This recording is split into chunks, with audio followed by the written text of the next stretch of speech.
جی آپا ضرور۔ سامیہ کے جانے کے بعد رابعہ واش روم میں آئے اور واش بیسن کا نل کھول دیا، ہاتھوں کو اوک میں پانی بھر کر چہرے پہ ڈالا۔ ٹھنڈے ٹھنڈے پانی کا احساس بڑا بھلا تھا، پر بیچ میں کہیں کہیں گرم نمکین پانی کے قطرے بھی مل گئے تھے۔ اس نے چہرہ اٹھا کر آئینے میں دیکھا، خوبصورت چہرے پر وحشت ہی وحشت دیکھ کر وہ خود سے ہی خوف زدہ ہو گئی تھی۔ پانی لینے کے لیے وہ کمرے سے باہر آئی تھی۔ گھر بہت بڑا تھا، اس کے ذہن سے ہی نکل گیا کچن کس طرف ہے۔ اندازے سے ایک طرف کو بڑھی، دیوار پر نہایت خوبصورت پینٹنگز آویزاں تھیں۔ وہ ایک ایک پینٹنگ کو بڑے دھیان سے دیکھتی جا رہی تھی۔ اپنے دھیان میں ایک طرف مڑی تو دوسری طرف سے آتے فیضان سے بری طرح ٹکرا گئی۔ اوفو بھائی، آنکھیں کھول کر چلیں۔ آنکھیں تو اب کھلی ہیں، لہجے میں ہلکی سی شرارت تھی۔ اوف خدایا! رابعہ جھلا کر آگے بڑھ گئی۔ فیضان آخر تک اس کے کمر پر لہراتے سلکی بالوں کو دیکھتے رہے۔ کون ہے یہ دیسی میم؟ پلیز سلمان، کچھ تو خیال کریں، وہ پہلی بار میرے گھر آئی ہیں، کتنا برا امپریشن پڑے گا ان پر ہمارا۔ سلمان بس آج میرا بھرم رکھ لیں۔ سلمان میری بات تو… اور پھر شاید دوسری طرف سے رابطہ منقطع کر دیا گیا تھا۔ کچھ پوچھنے کے لیے وہ سامیہ کے پاس ہی آ رہی تھی، پر کمرے سے آتی آوازوں نے اس کے قدم روک دیے۔ دروازے کی جھری سے اس نے دیکھا تو سامیہ بیڈ پر بیٹھی آنسو صاف کر رہی تھی۔ رابعہ کا دل دکھ سے بھر گیا۔ اس کا مطلب خالد کا خیال صحیح تھا، سامیہ اپنے گھر میں خوش نہیں ہے۔ بابا، آپ کی طبیعت ٹھیک نہیں تھی تو آپ آفس کیوں گئے؟ خورشید صاحب کو فون کر دینا تھا نا۔ فیضان اپنے والد فصیح حمدانی کے پیچھے ڈائننگ ہال میں داخل ہوئے۔ ارے یار، معمولی سا بخار ہی تو تھا، اور تم جانتے ہو تمہارا باپ ان معمولی باتوں کی پرواہ نہیں کرتا۔ واہ بھائی، آج تو لگتا ہے کسی کی دعوت ہے۔ فیضان نے ڈش کا ڈھکن اٹھا کر دیکھا، اسی وقت سامیہ بریانی کی ڈش لے کر اندر داخل ہوئی۔ صحیح کہا فیضان بھائی آپ نے، آج واقعی دعوت ہے۔ اس کے چہرے پر بڑی پیاری مسکراہٹ تھی۔ ہاں بھائی، آج تو تمہاری آپا آنے والی تھی نا، آ گئیں کیا؟ جی بابا، آ گئیں۔ تو بلاؤ بھائی، کہاں ہیں؟ اور یہ تمہاری ممی بھی نظر نہیں آ رہی۔ ممی جی اپنے کمرے میں کھانا کھا چکی ہیں، آپا بس آنے والی ہوں گی۔ پہلے تو کبھی نہیں سنا تمہاری کسی آپا کے بارے میں۔ فیضان کو حیرت ہوئی۔ فیضان بھائی، رابعہ آپا پچھلے 8 سال سے کینیڈا میں تھی نا، اسی لیے کبھی آپ لوگوں سے ملاقات نہ ہو سکی۔ اسی وقت سلام کی آواز پر فیضان کی نظریں دروازے کی طرف اٹھیں تو پھر پلٹنا ہی بھول گئیں۔ بلیک جینز اور وائٹ شرٹ پر بلیک ویلویٹ کا کوٹ پہنے وہ پراعتماد چال سے ڈائننگ ہال میں داخل ہوئی۔ وعلیکم السلام، فصیح حمدانی نے پرجوش انداز سے جواب دیا۔ جیسے جیسے ان کی نظریں اس کے لباس کا جائزہ لیتی گئیں، سلام کھنچتا چلا گیا۔ اس کے سراپے سے ہٹ کر ان کا سوالیہ نگاہ سامیہ کی طرف اٹھ گیا۔ سامیہ نے گھر بڑھا کر ادھر ادھر دیکھا۔ آپا آپ ادھر آ جائیں۔ اس نے جلدی سے ایک چیئر کھینچی۔ سیٹ پر بیٹھ کر رابعہ نے اپنے سامنے بیٹھے شخص پر توجہ کی تو شرارتی آنکھوں سے دیکھتے فیضان کو دیکھ کر اس کے جبڑے بھینچ گئے۔ آپا، سلمان کے بابا۔ سامیہ نے رابعہ کو فصیح حمدانی سے متعارف کروایا۔ اور آپ فیضان بھائی ہیں، سلمان کے بڑے بھائی۔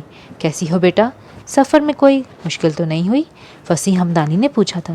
جی کوئی خاص نہیں، بس طویل ہونے کی وجہ سے ذرا تھکن ہو جاتی ہے۔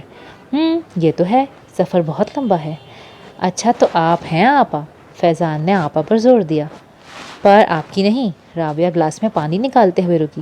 جی بالکل، ایسا تو میں مرتے دم تک نہیں سوچ سکتا۔